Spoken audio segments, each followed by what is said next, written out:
motinėlių bankas. Tiek iš tos pusės liko po vieną motinėlę. Čia dėjo vyrus, čia yra. Čia vėl. Pirmas yra, antras, trečias nėra.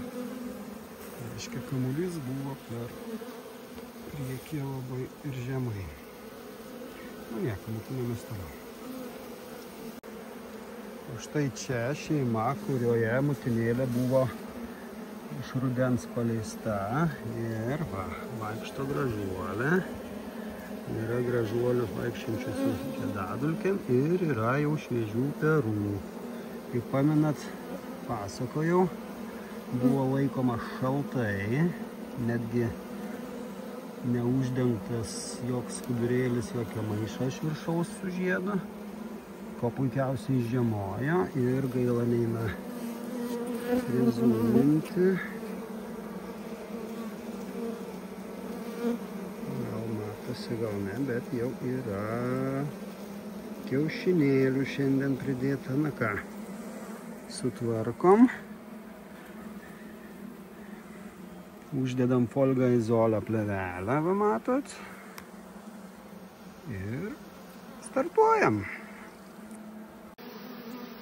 Va, Italijos ką daro izoliatoriuose. Motinėlė vaikšto paimti.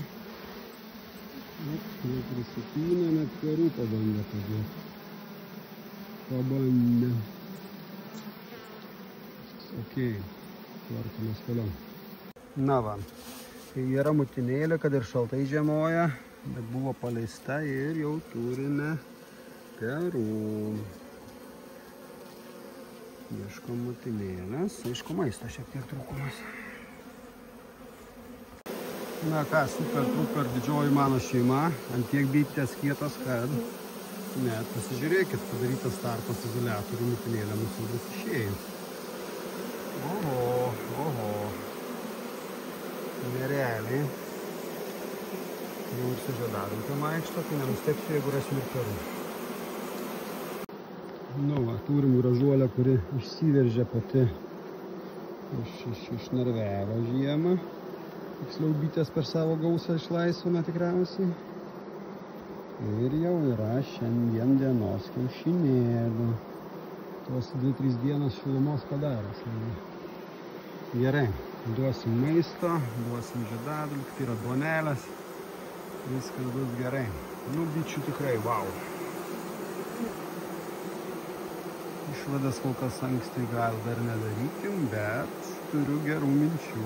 Iš po praeito rudeninio eksperimento, kur buvo vieno korio izoliatorius panaudotas ir leista šiek tiek pakiaušinti motinėliai.